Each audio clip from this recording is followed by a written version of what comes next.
Assalamualaikum warahmatullahi wabarakatuh. Kali ini saya akan memperkenalkan anggota dari kelompok kami, yaitu kelompok 4, yang terdiri dari saya sendiri, Agnes Damayanti. Saya akan menjelaskan tentang CAR, kemudian Elvi Yulia akan menjelaskan tentang ROA, dan Arnando Sandi Pradana akan menjelaskan tentang ROI, dan contohnya kemudian akan dijelaskan oleh Zulfana Dian.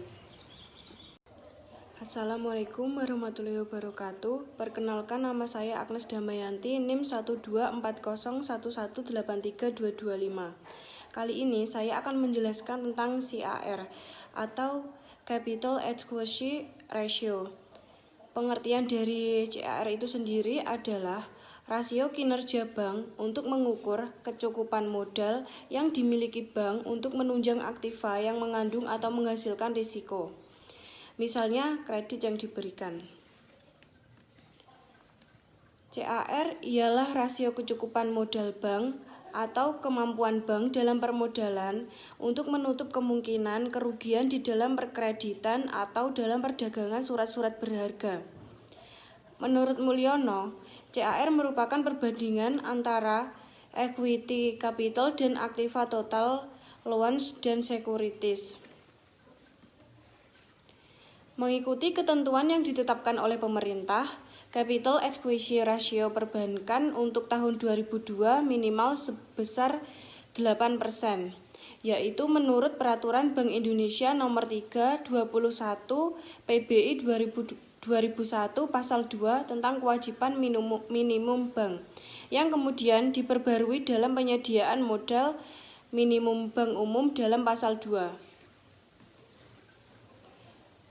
Selanjutnya, posisi Capital Adequacy Ratio suatu bank bergantung pada jenis aktiva dan besarnya risiko yang melekat padanya, kualitas aktiva atau tingkat kolektibilitasnya,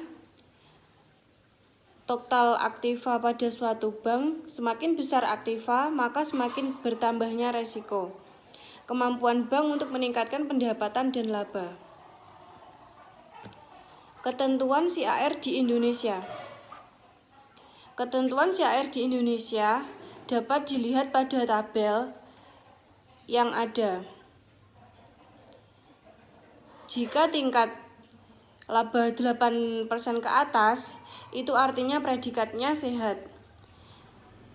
Jika labanya mendapatkan 6,4% sampai 7,9%, berarti predikat itu masih kurang sehat. Dan jika di bawah 6,4%, maka predikatnya bisa dikatakan tidak sehat. Assalamualaikum warahmatullahi wabarakatuh. Saya Elvi Yulia Kusumaningrum akan menjelaskan materi mengenai return on asset. Return on asset adalah salah satu rasio profitabilitas yang dalam pengukurannya digunakan untuk menilai seberapa baik kinerja perusahaan dalam menghasilkan laba bersih dari pemanfaatan aset yang dimilikinya. Tujuan dari return on asset adalah yaitu yang pertama, sebagai ukuran tingkat efisiensi dan efektivitas setiap divisi manajemen perusahaan, sehingga dapat digunakan sebagai bahan evaluasi bagi setiap divisi untuk meningkatkan kinerja dan produktivitasnya. Yang kedua yaitu sebagai alat ukur tingkat profitabilitas setiap produk yang diproduksi perusahaan. Dari sini, pihak manajemen perusahaan dapat melakukan evaluasi terhadap produk, sehingga mampu menentukan produk mana yang menguntungkan dan produk mana yang tidak menguntungkan. Yang ketiga yaitu sebagai dasar pengambilan keputusan perusahaan untuk melakukan ekspansi bisnis. Semakin tinggi nilai return on asset yang dimiliki perusahaan, maka peluang dan potensi perusahaan untuk mengembangkan bisnis semakin besar. Selanjutnya yaitu keunggulan dari return on asset adalah yang pertama, return on asset mampu memperbandingkan rasio industri.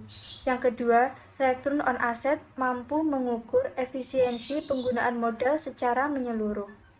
Sedangkan kelemahan dari return on asset adalah yaitu return on asset sangat dipengaruhi oleh cara depresiasi aktiva tetap. Selanjutnya yaitu cara menghitung return on asset.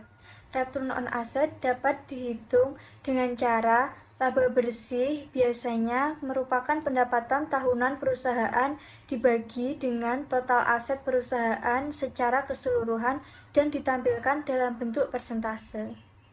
Sekian penjelasan dari saya. Wassalamualaikum warahmatullahi wabarakatuh. Assalamualaikum warahmatullahi wabarakatuh. Saya Arnando Sandi Pradana ingin menjelaskan tentang materi lanjutan yaitu Return on Investment. Return on Investment ialah salah satu bentuk rasio profitabilitas yang dimaksudkan bisa mengukur kemampuan perusahaan dengan keseluruhan dana yang ditanamkan ke dalam aktiva yang dipakai untuk operasinya perusahaan agar menghasilkan keuntungan. Peningkatan laba mempunyai efek yang positif terhadap kinerja keuangan perusahaan dalam pencapaian tujuan untuk memaksimalkan nilai perusahaan yang akan direspon secara positif oleh investor, sehingga permintaan saham perusahaan dapat meningkatkan dan dapat menaikkan harga saham perusahaan. Untuk poin yang selanjutnya adalah faktor pendukung return on investment. Besarnya ROI dipengaruhi oleh dua faktor. Yang pertama profit margin dan turnover. Profit margin yaitu rasio pendapatan terhadap penjualan yang berhasil diperoleh dari selisih penjualan bersih yang dikurangi dengan harga pokok penjualan. Profit margin ini mampu mengindikasi kemampuan perusahaan dalam menghasilkan keuntungan. Profit margin juga mampu mengontrol berbagai kebutuhan operasional. Lalu untuk turnover dari operating asset, tingkat perputaran aktiva yang digunakan dalam kegiatan operasional juga berpengaruh dalam analisis ROI. Tingkat perputaran aktiva dapat dilihat dari seberapa cepat perputaran operating asset dalam suatu periode. Untuk poin yang selanjutnya adalah kegunaan ROI. Kegunaan ROI adalah yang pertama sebagai alat kontrol dan berguna juga sebagai dasar pengembalian keputusan apabila perusahaan akan melakukan ekspansi. Yang kedua, digunakan sebagai alat ukur profitabilitas dari masing-masing produk yang dihasilkan oleh perusahaan. Yang ketiga, berguna juga sebagai efisiensi penggunaan modal, efisiensi produk, dan efisiensi penjualan. Untuk poin yang selanjutnya adalah rumus ROI. Di atas telah dijelaskan tentang pengertian sampai kegunaan dari Return on Investment atau ROI.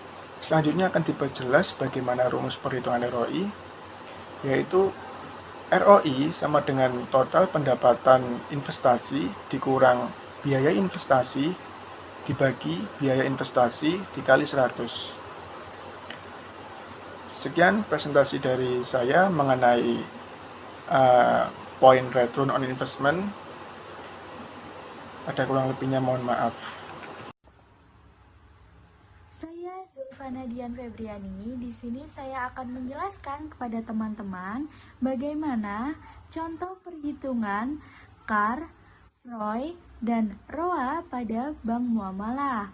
Yang pertama, saya akan menjelaskan bagaimana contoh perhitungan CAR pada bank muamalah, yaitu jika bank muamalah memiliki modal inti sebesar 1.016.500.000.000 rupiah dan modal pelengkap sebesar 2 juta rupiah, maka perhitungan CAR adalah diketahui bank muamalah memiliki modal inti sebesar 1.016.500.000.000 rupiah dan modal pelengkap sebesar 2 juta rupiah, maka perhitungan CAR-nya adalah hasil CAR sama dengan 2.033.000.000.000 rupiah dibagi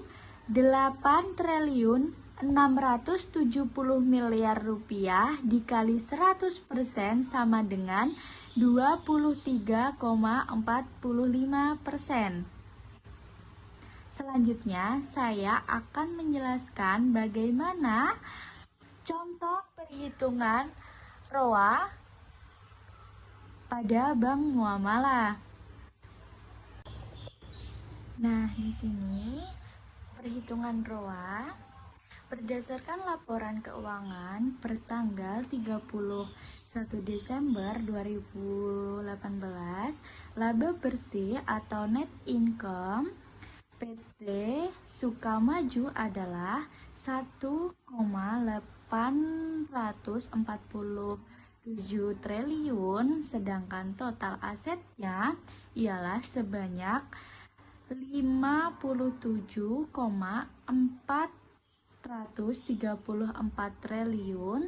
Berapakah jumlah ROA atau return on asset dalam kurung tingkat pengembalian aset pada PT Waskita Karya Persero Tbk,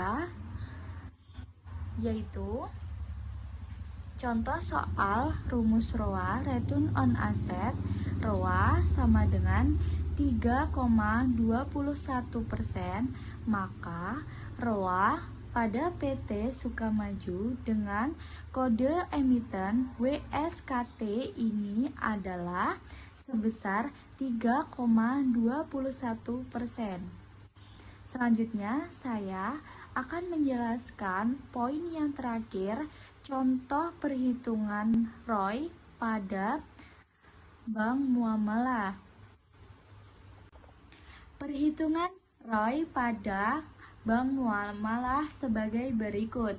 Perusahaan Toyota melakukan investasi sebesar 500 juta rupiah kepada sebuah usaha penjualan produk kendaraan.